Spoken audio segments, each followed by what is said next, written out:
One of the most important, most viable, most versatile commander in the entire game of Call of Dragons. This video is all about Nico. So stick around to find out why he has those attributes.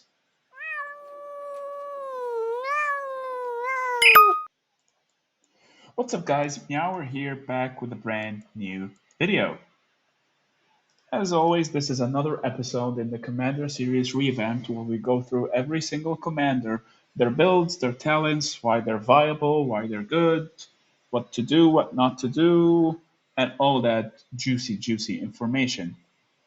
Before we get started, please don't forget to like, share, and subscribe because it really helps me out and really helps out the channel. So without further ado, let's get started.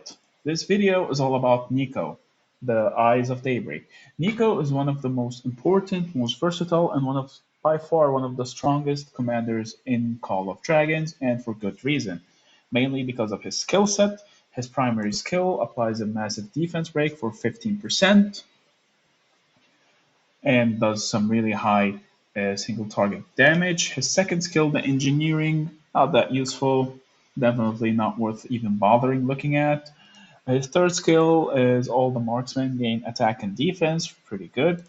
And his fourth skill gives him normal attack damage bonus and counterattack increase as well whenever he casts a rage skill. So that's always super good. So you don't want too much rage generation on him to cycle this properly and keep this skill active as much as possible. And finally, his awakened skill is Bullseye Barrage. Increases he does launches normal attack damage on targets that already have a defense break, whether that defense break is applied from skills or from talents. With that being said, let's look at the talents. Nico's build primarily involves the precision tree and the marksman tree, and for good reason. This is the build I currently use, in my opinion, one of the most viable builds on him. So if we go normal attack, normal defense, HP at our position, then we go for regular attack, adrenaline rush, and counter attack. Pretty standard. Then we go for whirlwind. Of course, you can switch between whirlwind or invincible based on your wants and needs. Then I get a defense mitigation. You can also remove a debuff, but that's not as important. Or the dealing more 2% more damage. The defense mitigation is just far more better. And then we're gonna do the crit build as usual, Mark of War, or you can go for Mighty Slash. Both is fine, but I do lean more towards the Mark of War. And then, of course, you can also switch to Suppression and Dedication, just for the extra heal and sustain, but I do prefer the crit build even more. There's also the option of going High Spirits into Force of Will, but I personally still lean towards more of the crit build. The secondary tree is the marksman tree. We go the standard attack, and then skill damage. Of course, you can go for shower of blows, or you can go for bullseye. I would prefer bullseye now over shower of blows. I'll definitely switch that up next season when the commanders reset. But that's it for the first build. The secondary build will involve having the marksman tree as the primary, so we're gonna go for the standard defense, HP, arrow of precision, the marksman attack.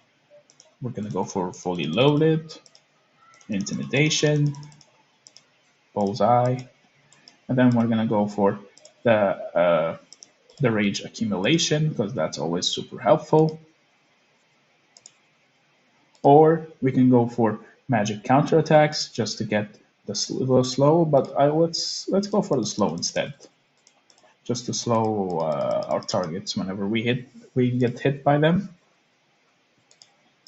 And then we're gonna go for more counterattack. You can also go for harvest or for radical, but we'll definitely go for counterattack since counterattack is always very viable with archers. Of course, then you're left with burst shot or pursuit.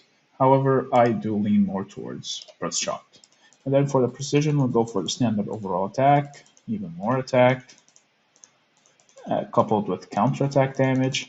And then finally, we're gonna go for either whirlwind or invincible. Again, both are based on your preference, but I do like whirlwind more. And then the last point, we'll put it in harvest just to get that extra 1%, which is always nice.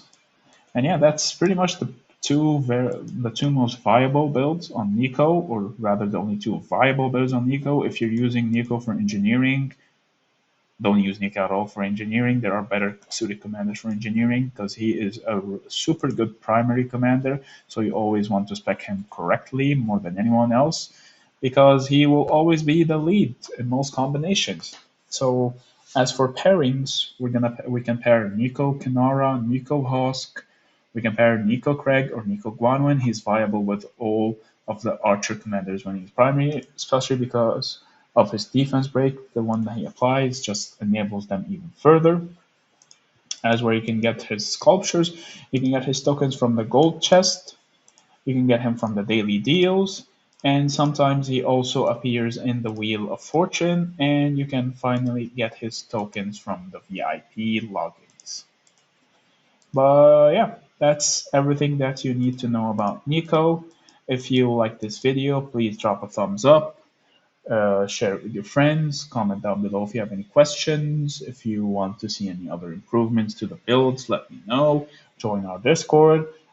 And please, above all, don't forget to subscribe for more content. And I will see you in the next video. Meow meow.